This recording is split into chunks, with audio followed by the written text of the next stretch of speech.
and welcome to our special coverage of the Russian invasion of Ukraine. I am Ladi Akeredoluale. The headlines. The first Bushmaster armored vehicles from Australia to leave for Ukraine today.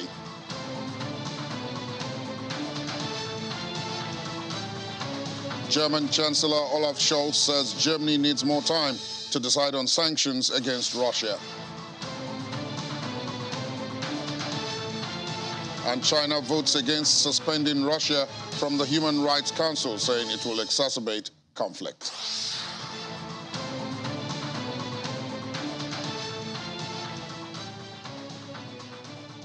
North Atlantic Treaty Organization NATO member states have agreed to provide additional weapons to Ukraine, and that's according to a decision made at the just concluded two-day meeting of foreign ministers. The NATO decision was made without detailed commitments. The meeting amongst foreign ministers of NATO member states was held to discuss further military support to Ukraine, and according to its Secretary General Jens Stoltenberg, member states have been providing diverse weapons to Ukraine. Dmytro Kuleba, Foreign Minister of Ukraine, was invited to the meeting and called on NATO member states to send more weapons and provide further military support to Ukraine as soon as possible. Mr. Kuleba also asked NATO member states to strengthen sanctions against Russia. According to analysts, NATO member states are still facing divergence on the issues of supporting Ukraine with additional weapons. For instance, Poland and Lithuania called on NATO to provide heavy weapons to Ukraine, while some countries, including Germany, stayed cautious and were unwilling to get too involved in the conflict. Other analysts believe that NATO's decision may worsen the current situation and exacerbate the humanitarian crisis between Ukraine and Russia. Russian Presidential Press Secretary Dmitry Peskov says that NATO's decision to provide further military support to Ukraine will not help but bring negative impact on Russia-Ukraine negotiations. Meanwhile, the Ukrainian foreign minister said that Ukraine will keep up demands for an oil and gas embargo on Russia after the invasion of the country, as NATO and several of its partners were gathered in Brussels. Mr. Dmytro Kuleba addressed NATO's 30 allies, as well as the European Union, Finland, Sweden, Japan, Georgia, South Korea, New Zealand, and Australia in a special session of foreign ministers to maintain international support for sanctions and weapons supplies. Mr. Kuleba asked Germany in particular to speed up weapons deliveries to Ukraine, asking for planes, land-based anti-ship missiles, armored vehicles, and air defense systems. He said procedures were taking too long in Berlin. The German Foreign Minister Annalena Baerbock, who offered to hold another meeting of NATO foreign ministers in May in Berlin, said she would discuss more arms sales to Ukraine with allies. After more than 40 days of war, Ukraine says Russia continues to shell its cities, particularly in the eastern regions of Kharkiv, Donetsk, and Luhansk, after Russian forces withdrew from around the capital, Kiev. And Australia's Bushmaster armored vehicles are on their way. That's the first set, have left or are expected to leave for Australia today, after Ukrainian President Vladimir Zelensky requested for them last week. 20 Bushmaster protected mobility vehicles will be sent to Ukraine to aid in their conflict with Russia, Australian Defence Minister Peter Dutton said.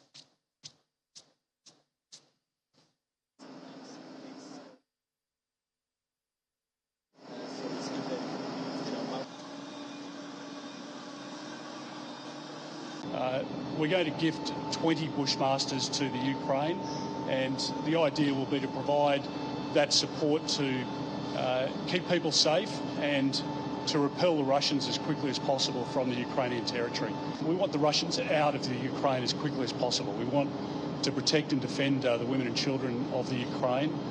We want the war crimes to stop, and the equipment that we've been able to provide over a number of weeks now has met the requests of the Ukrainian government.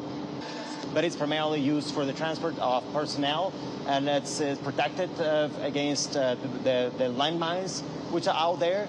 And of course, because there is one which is equipped as an ambulance, we'll be able to transport those who are wounded from the battlefield.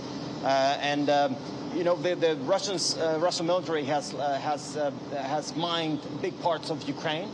As they have withdrawn from the northern part of Kiev, this whole area is now very dangerous.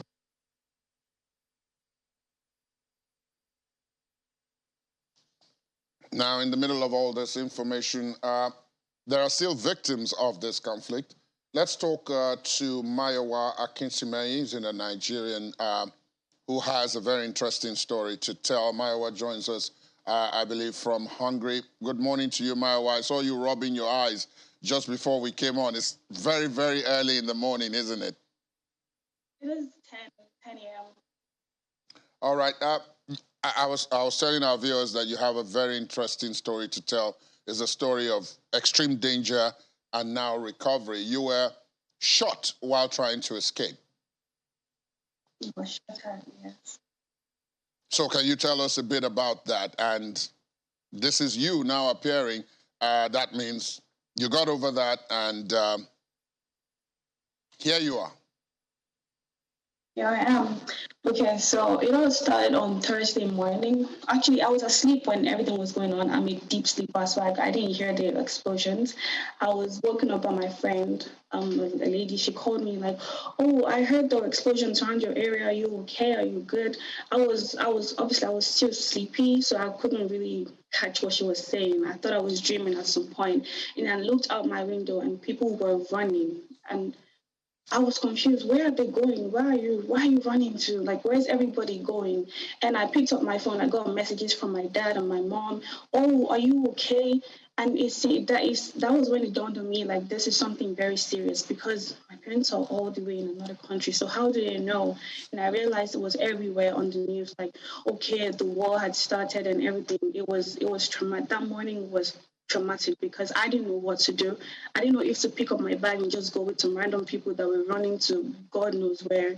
And I met a couple of Black people, and they took me in with them. Like, "Oh, don't stay alone," because I lived alone then. And, "Okay, don't stay alone, come stay with us." And we, in the afternoon, decided to go into a bunker because everybody suggested that it was safe.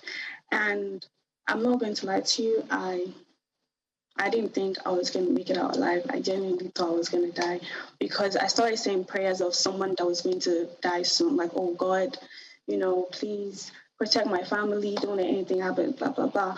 And I heard, okay, there's a curfew. Curfew was 10 p.m. So what happened that night was my friends and I decided to go back to our apartment, charge our gadgets, because obviously there was nowhere to charge in the bunker. Charge our gadgets, take a shower. If you can rest, rest and everything. I could not rest because I did not feel safe. I mean, who would sleep listening to explosions, honestly? So I was able to charge my phone, my laptop, and everything. We planned to go back to the bunker around 9:20 because the curfew was by 10 and it was a 10-minute walk. So, 9:30, we're back in the bunker, safe. The plan was in place, simple and nice. But around 9 p.m., the explosion seemed like, I felt like it was my building that was getting exploded because it just seemed too close. So I called them because the apartment, their own apartment building was next to mine and I wasn't near them. I was alone in my house. So I called them, "Okay, please, let's start going now. I don't want to wait till 9:20 because it seems like this is getting closer. I don't know what to do." And said, "Okay, fine, don't be scared. Okay, we're coming outside now." And I had a box with me. I thought it was going to last a few days, honestly, because I was just confident, like, a war, how deep could this really be? I didn't think it was going to be like this. And when I got outside that night, I met up with them, and the next thing we heard was a gunshot. Obviously, we were scared because, okay, who could be shooting at this point in time? And then it was dark. It was very dark. We couldn't see anything. We just heard a gunshot, and there was this man. I know he's a man because I heard his voice. He was cussing at us in Ukrainian. He called me the B word in Ukrainian, and he was chasing and shooting at us. We were confused, but we would not wait to figure out why he was doing that. We started running. Now, I had my box with me. It was like, oh, do I leave my box or do I just keep running? Am I going to die? There's this thing I saw, like when someone's shooting at you, you run in a zigzag motion. So it's like there's a less chance of the bullet hitting you. Nothing was coming to my head. I just knew that I had to run. And my life flashed before my eyes. I didn't think I was gonna make it out alive. And when I started hearing the bullets, I thought I was dead. I thought I was dead. But then all of a sudden we couldn't find him anymore. And we ran back like into the bunker. And what was on my mind at this point was, I'm sorry. I get it. I understand. Relieving it is very, very difficult. This is a death experience you're relating. I understand. Please go on. Okay. What I was thinking about, I started thinking less of myself at this point. I'm thinking more of my family, because I couldn't even really get my phone to charge. So my phone kept dying. And I was putting myself in my parents' shoes. If you're trying to reach your daughter over to Ukraine and she's not picking up your call, she can't respond to your text, you're not going to think, oh, her phone died. You're going to think this girl is no longer breathing. So I had to look for a way I got a power bank from one of my friends. And when I got back into the bunker, I was shaking. I mean, we were all shaking because our lives literally just flashed before our eyes. And at that instant, I genuinely just didn't think that I was going to be alive anymore. I started writing letters to I wrote a letter to my dad. I wrote a letter to my mom. I wrote a letter to my siblings. Just because I didn't think I was going to be alive. And we spent like the next 2 days in the bunker. And a particular morning, I decided, okay, you know what? I'm going to leave this place. It doesn't feel safe here. I'm going to leave. And that morning, I had to talk to my parents first because I wouldn't leave without telling them. So I texted my parents, okay, Dad, Mom, I think I'm going to do this. I'll go to the railway station and just take any train going anywhere. I planned to go to the Poland border because that was the first one to open, and a lot of people were going there. So I told them it was not a really nice conversation with my parents because they were worried, understandably. And my dad said, look, I don't want to lose you. If you don't mind staying on the ground, this will probably die down in a few days. I'm like, but that's what they show you on the news. That's what they make it seem like it's nothing serious, like it's not that deep. But that I've seen smoke, I've seen the building go up in flames right close to my building, and I'm not about to risk this. It was not a pleasant conversation, but they let me go. And on the train, I heard people were dying at the Poland border. I had a group mate of mine who was there for 2 to 3 days. No food, no water. Apparently, they weren't just letting them go. And I was on the train listening to all this. Mind you, on the train, I stood for about over 20-something hours. And some people were fighting. Everybody was on their worst behavior. Understandably, survival instincts kicked in. Nobody was trying to be, nice to anybody at this point. We're all trying to be safe. And I understood that, but it was not a nice environment to be in that train because, for one, I was close to the window and the thoughts I had were, okay, so now if anything happens, I'm going to be the first to die because I'm close to the window. My thoughts were not good. They were very negative, I hate to say, but they were very negative. Like I said, I did not think I was going to make it. I held on to my letters. I made sure they were in my pocket next to me. So just in case I die and someone, maybe they try to get my body, they can just find my letters and give to my parents somehow. But I wouldn't let my parents see this. Each time I spoke to them, I was happy. I was sure like, oh, I'm alive, hey, like, so me, I'm okay, I'm good. But it wasn't like that. It was traumatizing. And for 20-something hours, I wasn't sure if we were going to come across like maybe the Russian army, maybe they're going to bomb the train. Like, I don't think I was going to be, alive. When you were on your way to the Polish border, I just want to clear some things. You were on your way to the Polish border. So how did you then get across to Hungary and knowing fully well, when you were talking earlier about being shot at, were you actually hit? No, I wasn't hit. Good. So you escaped that. But you had all these morbid thoughts with you on the train out of Ukraine.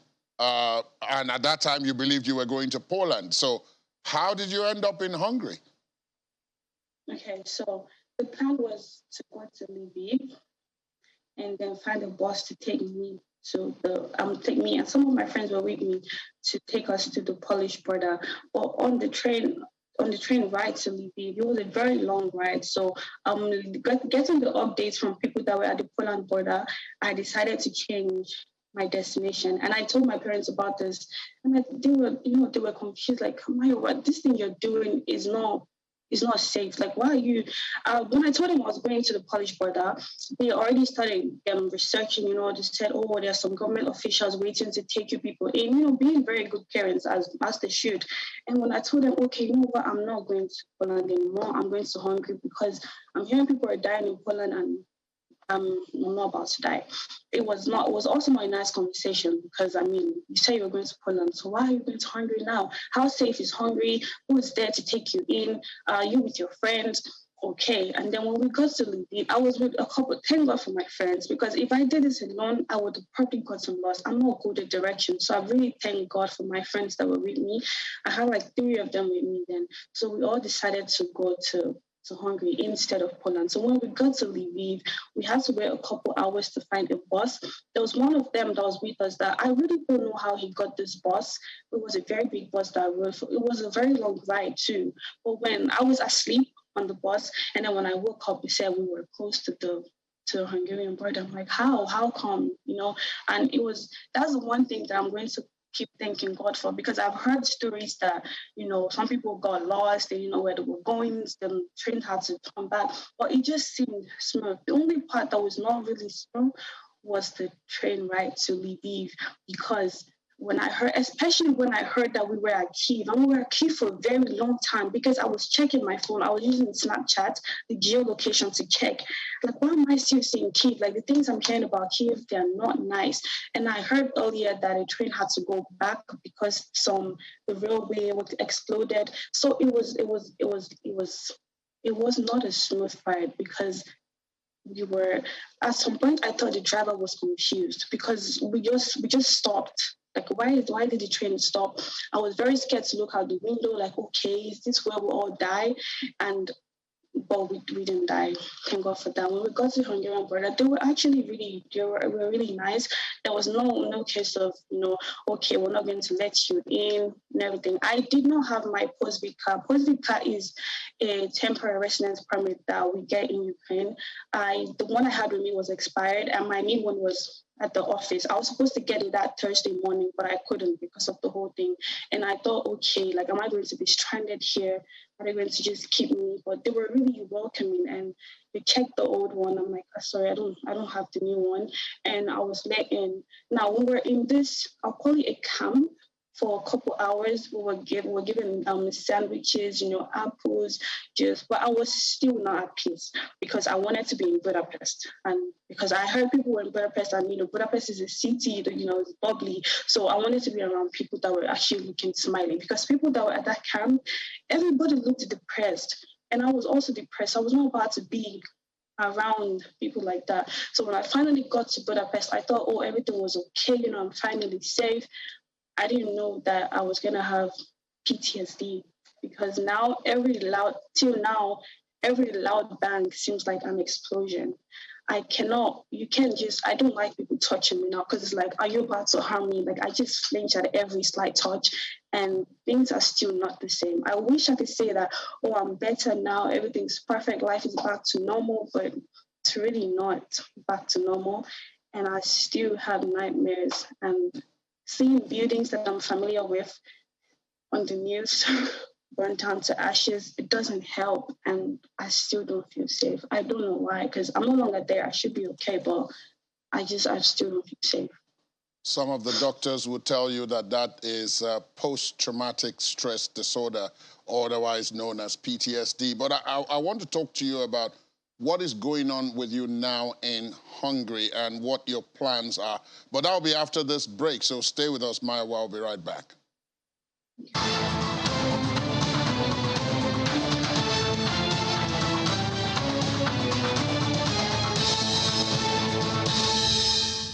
Welcome back. We've been speaking with Mayowa Akintime, who is a Nigerian a young Nigerian student, but whose story is both sad and now happier, going by what we've been told, although she's still having some of the stresses from the traumatic part of that journey.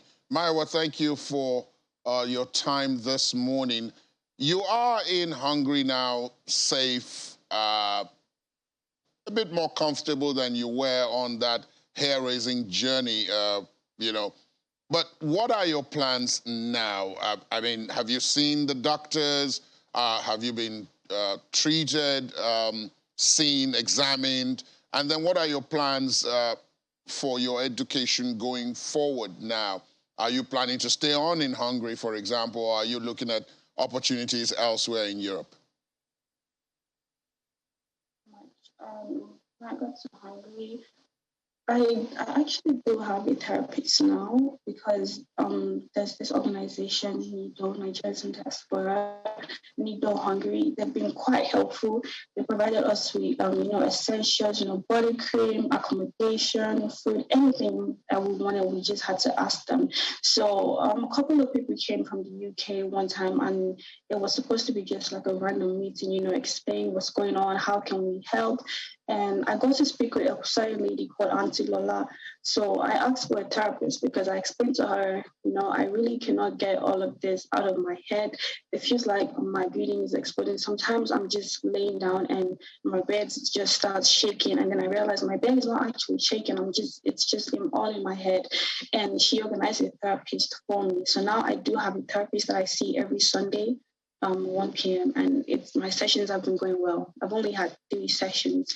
Regarding education, there's this university in here that I'm very interested in. It's Semmelweis University, and I reached out to them because I saw their, school. I saw everything. The building was, attractive, first of all. Secondly, it's a medical school, and I'm a medical student, so why not? I reached out to them. Now, they gave me 2 options. It's either number one, I school with them temporarily until things get back to normal in Ukraine, and then I can go back. Or I go back to Nigeria, which is my country, and then apply for a student visa, like all the processing and everything. So not knowing if I was going to continue schooling, my school in Ukraine anytime soon, I decided to choose the temporary option. So I already went for the COVID test. I'll be going for the laboratory test soon. But I already continued school online with my school in Ukraine, as Kharkiv National Medical University. But keep in mind, I'm in my 4th year, and this is supposed to be clinicals. One thing that really was encouraging for me while I was getting into this field was having to be in scrubs, having to see patients, having to deliver good news to patients, having to, insert, catheter and everything. My dad is a medical doctor. By the way, he's not a reason I'm doing medicine, by the way, because everybody's always asking, are you doing it because of it? No, I personally have a passion for medicine. So watching him work, it's just so attractive. I want that. I want to be better than my dad. So being online, isolated, just wake up, Zoom link, look at the teacher's face, talks to us, we respond. It's not the same. It doesn't feel like I'm doing medicine. And for the fact that I'm in 4th year, I was really looking forward to this year because I heard, this year I'm going to get to feel like an actual doctor, but it doesn't feel like that anymore. It's isolated for one. Number 2, I don't really assimilate things quite easily now because maybe it's the stress, but I'm very sure it being online definitely has something to do with it. It does not feel the same. But I don't think I will be studying at Semmelweis because there's no way I'm going to be able to combine 2 schools. The times are going to clash, so I just have to keep doing the online, having the online classes with my school in Ukraine, but it definitely does not feel the same. My plan, I do want to finish this semester, at least. It's 4th year, 2nd semester.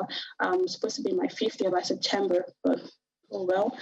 I do plan to finish this semester with them, so at least I can get my transcripts and look at other schools, because as much as I do love my school and my teachers, online is not working for me. It's not for me. It's not for my type of person. It's not for my type of brain. I don't feel like a doctor. Just wake up, take thing, attend, present teacher, answer questions. It doesn't feel the same. I don't attend to patients.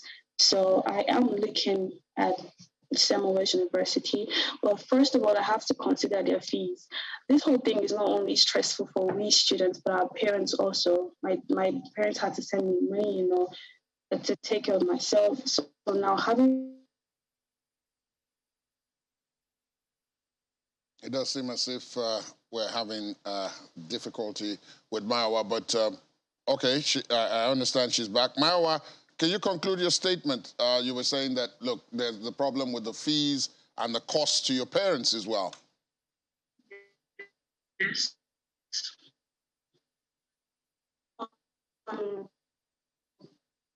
It does appear as if indeed we do have, but we've got the gist of that.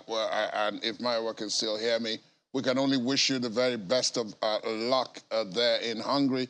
We will try to get in touch with you again quite soon to find out how you're faring. But we've been speaking with Maiwa Akintime, a Nigerian student, medical doctor in training, who was in Ukraine and is now in Hungary. And thank her for her time.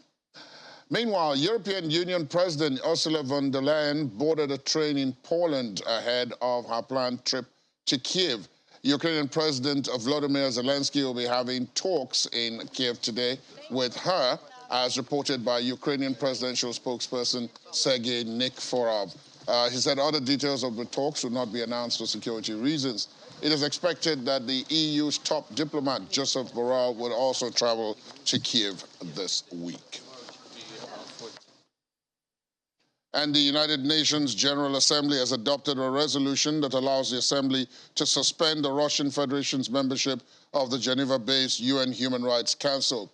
The draft resolution, suspension of the rights of membership of the Russian Federation in the Human Rights Council, obtained 93 yes votes and 24 no votes from the 193-member General Assembly. A total of 58 countries abstained, 18 did not participate in the voting. China voted against the move being pushed by the United States. A two-thirds majority of voting members, abstentions do not count, can suspend a country from the 47-member council. Libya was suspended in 2011 because of violence against protesters by forces loyal to then-leader Colonel Muammar Gaddafi. The resolution expressed grave concern at the ongoing human rights and humanitarian crisis in Ukraine, particularly at reports of rights abuses by Russia. As a member of the Geneva-based council, Russia was in its second year of a three-year term. The General Assembly has adopted another two resolutions related to Russia's special military operation in Ukraine since it began on February the 24th. After Ukraine accused Russian troops of killing hundreds of civilians across the streets of the Kiev suburb of Bucha, the United States announced it would seek Russia's suspension. Russia has denied attacking civilians in Ukraine. And speaking about the draft, Mr. Zhang Jun, China's permanent representative to the United Nations, told the Assembly before the voting that the draft resolution was not drafted in an open and transparent manner, nor did it follow the tradition of holding consultations within the whole membership to hear the broadest opinions. Mr. Zhang pointed out that dealing with the membership of the Human Rights Council in such a way would set a new and dangerous precedent, further intensify the confrontations in the field of human rights, bring a greater impact on the UN governance system, and produce serious consequences. And therefore, China would have to vote against the draft resolution. The draft resolution was not drafted in an open and transparent manner, nor did it follow the tradition of holding consultations within the whole membership to hear the broadest opinions. Under such circumstances, such a hasty move at the General Assembly, which forces countries to choose sides, will aggravate the division among member states and intensify the contradictions between the parties concerned.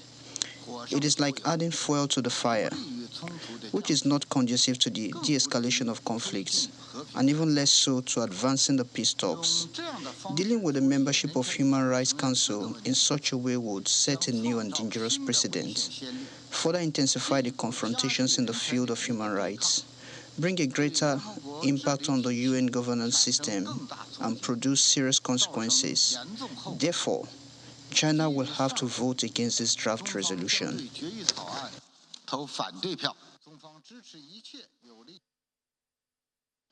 In Germany, Chancellor Olaf Scholz has said that Germany will need to use a full 4-month phase-out period to implement a ban on Russian coal under European Union sanctions. The EU's ambassadors agreed a fifth sanctions package against Russia, including a ban on Russian coal deliveries and a closure of EU ports to Russian ships. Mr. Scholz said the sanctions were a big, decisive further step, adding that they showed that Russian President Vladimir Putin was destroying the future of his own country with his invasion of Ukraine.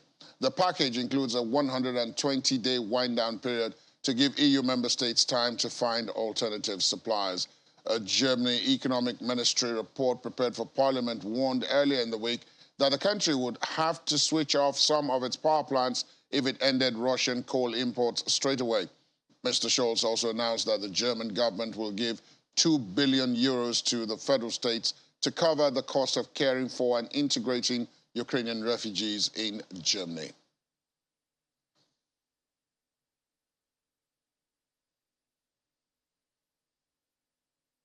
Let's talk now to correspondent in Washington, Maria Bird. Because of the time difference, Maria, it's a very, very early morning to you there in Washington. Welcome to the program. Thank you. Good morning. My very first question will have to be, what on the ground there, what are you getting as the feeling of Americans towards the situation in Ukraine? You know, that's a very, I think, a complex question. And we just looked at, it's day 43, and you're beginning to hear Americans state, this is a Putin-Ukraine war. You're beginning to remove the conversations around Russia-Ukraine. I think that many Americans are very clear that not all Russians are in support of the war. And so the U.S., obviously, we know that there are even those who are leaving Russia trying to come into the U.S. and looking for refuge there. So I think that that's really where Americans are sitting. Americans are sitting in a position that they are looking at this war as one that the president of Russia is putting against the Ukrainian people. And they are very much in support of President Biden. Now we know that the impact on the American economy as a result of this has been quite vast. The U.S. has suffered economically over the past few years as a result of COVID-19, which the rest of the world has as well. But when we look at things like oil and gas prices, and we know that the U.S. is banning trade in those areas, that is definitely one that I think many Americans are feeling. But Americans are very much in support of the American government and the way in which they are handling the relationship with Russia and being a very vocal partner with NATO and others in the West to state that this is not a war that they agree with and one that they will support, and that they will continue to support the Ukrainian people with military defense equipment. That, of course, you referenced there the economic difficulties that the U.S. Had already been in to some extent as a result of COVID. And then now with the Ukrainian crisis, of course, the most obvious manifestation of that is at the gas pumps, where Americans are paying a bit more for gas. And given the fact that they're paying more, and some of those I've spoken to in the United States talk about the fact that the prices are fluctuating wildly. They're going up and up and up, and people are having to pay more. Given that this is a political year in the United States itself, the midterms are due much later, and it's the first test for President Biden. Do you see people making a connection here between these economic difficulties and possibly the way things might work out in November? You know, that's a very interesting question. I think that if you talk to the U.S. over 6 weeks ago, there would be a very clear understanding that the Democrats had a lot of work to do, because many Americans were, suffering economically, as we stated, prior to the war. But Americans are beginning to become more, it's more of a solidarity movement as it relates to the Ukrainian war. If you talk to a Republican or a Democrat, even within the House, even within the House of Representatives and the Senate as a whole, you will hear them all stating that they believe that President Biden is doing the right thing. And they believe and they agree with the way in which he is handling Russia and the Ukrainian war. And so I think that is a unifying moment, even though there are areas that any administration, people would see that they could do things a little differently. But as a whole, as to where it stands, I think that they're very comfortable with that. And so will that have an impact on the midterm elections? I think is the real question here. And I think that the midterm elections might be a little different than what we expected. I think that the Democrats still have a lot of work to do.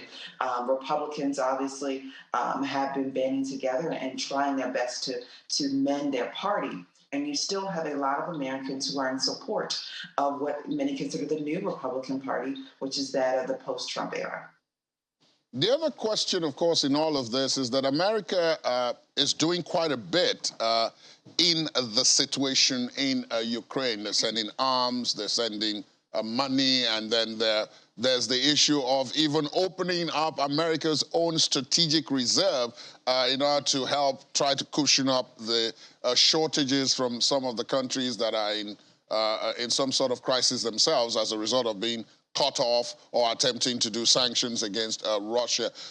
On the ground within the United States, I mean, you live there, are people able to see the connections between what is being done? You say the Democrats have a lot of work ahead of the elections in November, but is the administration doing enough to show to the American people that what it is doing in support of Ukraine and against Russia ultimately is in America's strategic interests?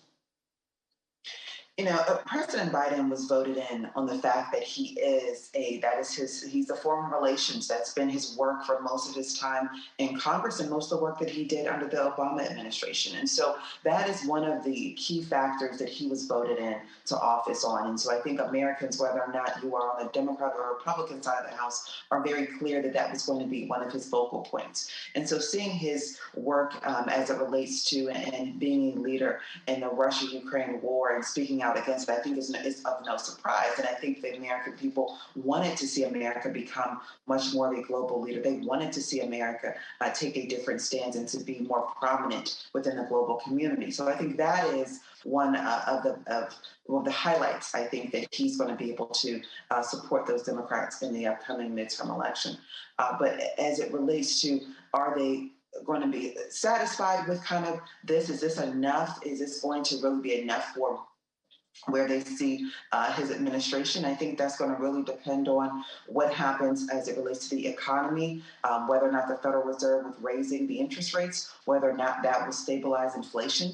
The inflation rate in the U.S. is the highest it's been in over a decade. And so I think if that begins to stabilize, and Americans can still continue to purchase homes and take loans, even though they're increased interest rates, for ones that allow Americans to still be able to live sustainable lives, I think that will then begin to turn the tide, and he will potentially have better approval ratings, which then will lead to potentially better outcomes for Democrats in the midterms.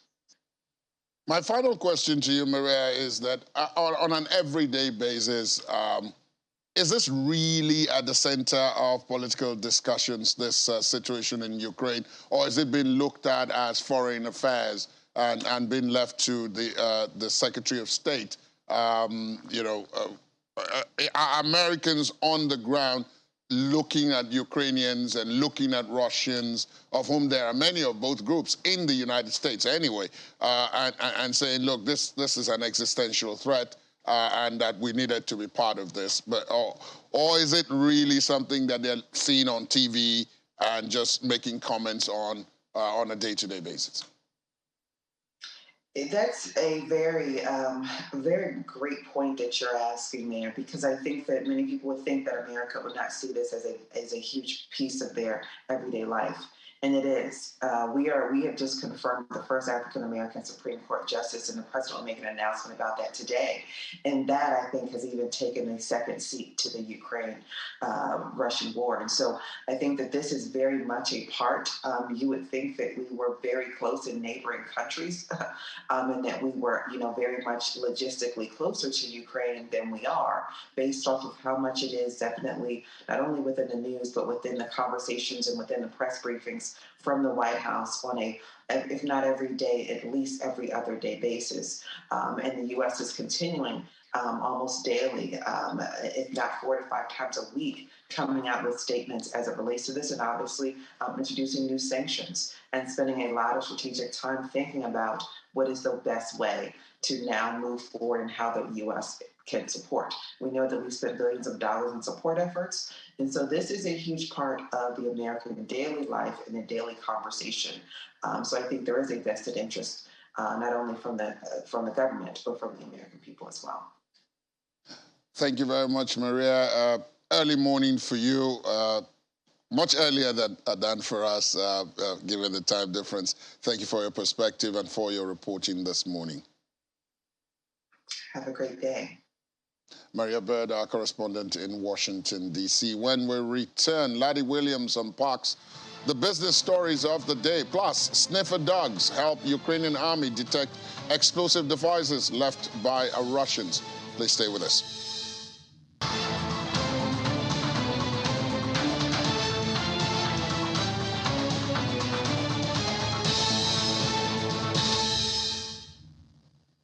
Tuned. Angola raised $1.75 billion in overseas debt, becoming the second African nation to tap the Eurobond market since the start of the war in Ukraine.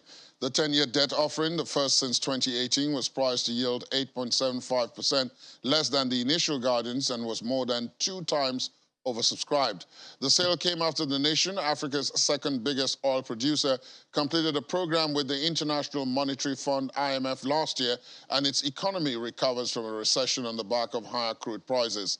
The sale follows also on the heels of a similar debt issue from Nigeria, the continent's top oil producer, which was the first African country to tap the Eurobond market since Russia's invasion of Ukraine in late February.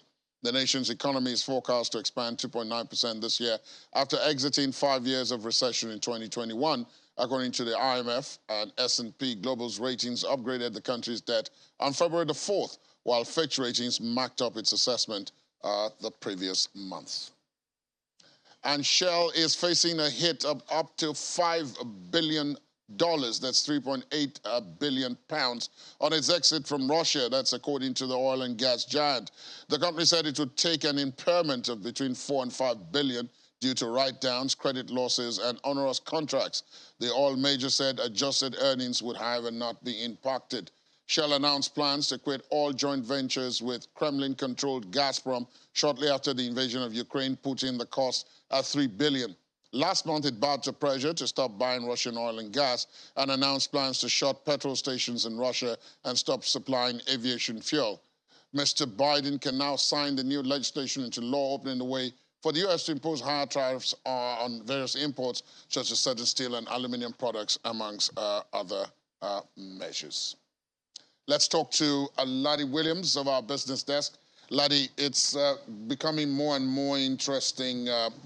Shell taking a big hit. Let me start from that. Right. Because Shell also operates here in Nigeria. Exactly. But a very big hit from exiting Russia. Yeah, so, you know, with all of their equipment that they used to explore and refine in Russia, they have to leave most of these, you know, behind. And obviously, you know, moving from a nation like Russia, you know, that, you know, is the biggest, one of the biggest oil producers in the world, is a huge cost, you know, for a company, you know, like Shell. But at the end of the day, you know, most of these companies are trying to, you know, transcend from dirty fuels to cleaner energies. We've seen Total Energies actually rebrand, you know, at this point. So it is a cost at the end of the day for this big company to actually pull out of, you know, a nation like Russia. But obviously, you know, they've come under huge, heavy, you know, they've been criticized. You know, yes, heavily for actually, being reluctant. Exactly, and buying some of that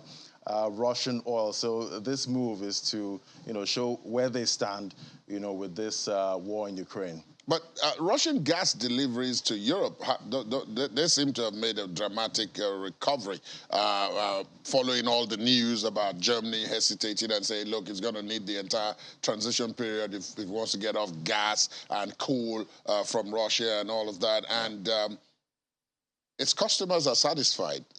Yeah.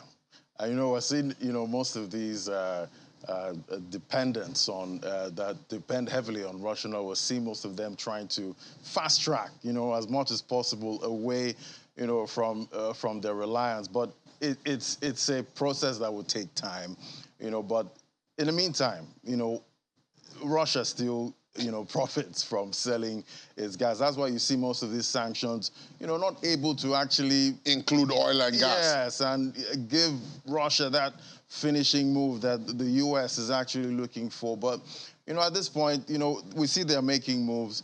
But at the same time, we know Russia, at the end of the day, is a seller's market, and Russia is, is leading, when it comes to who they sell their oil to and what currency. So there's also that talk about, selling in rubles, trying to reduce the dollar's dominance and boost, the ruble. That's Putin's biggest primary move right now. Make sure the ruble is strong and the economy looks like, everything is all good. At this point. But, most analysts are saying, it doesn't show that things are all good.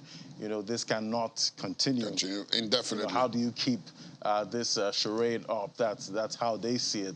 But we see Putin doing all he can, to make sure that the ruble stays strong at this point, but we know Europe depends heavily on their gas. But, oil prices are up today. Oh, yes. But they're down for the week. For the week, yeah, it's down for the week. They've lost, Brent has lost that all-time high price. It's far from there, but still trying to hold above that, $100 mark, this morning. We've seen the U.S., release those strategic reserves. That has helped, kind of stabilize the price somewhat. But at the end of the day, traders still see these sanctions on Russia as a disruption, as the biggest supplier of oil globally. So at the end of the day, they're pricing in the disruption. But it's a very volatile market. We've seen it, go up and down, this week. But at the end of the day, it's the traders are looking for that big news. What's that big news that's gonna either shoot the price of oil higher or, bring it down more? But, it's tending more to higher, the way we see. Analysts are seeing, with these sanctions and, we're seeing more sanctions on Russia at this point with, on their coal. And you see how they're trying to sip in sanctions into that gas. Europe is divided when it comes to, a ban on Russian gas because you can't Some people are more dependent than others. Exactly. They find it easier. It's not easy to ban what you actually need, at this point. Indeed.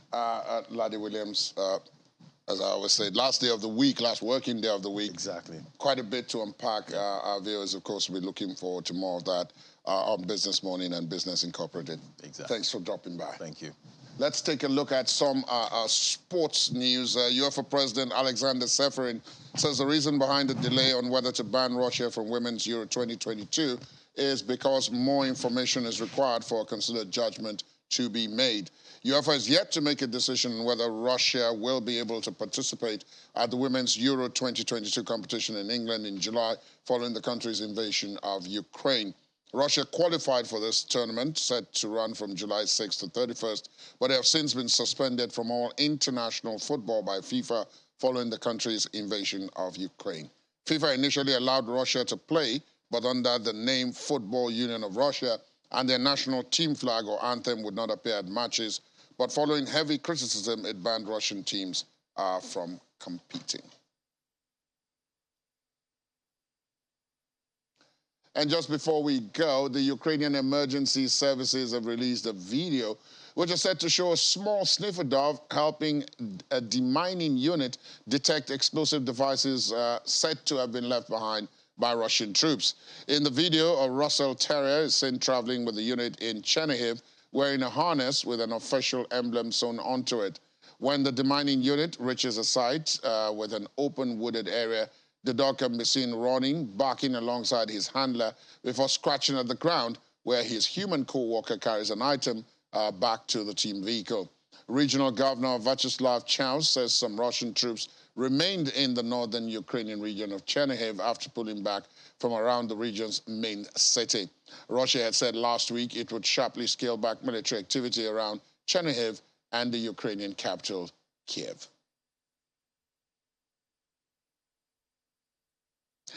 And that's where we wrap it up. Dog remains man's best friend, so it is said. Thanks for joining us. There'll be an update at 5 o'clock later on in the day. Do watch out for that. I'm Ladi Akiridulali. Do go out there and have a good Friday. Bye-bye.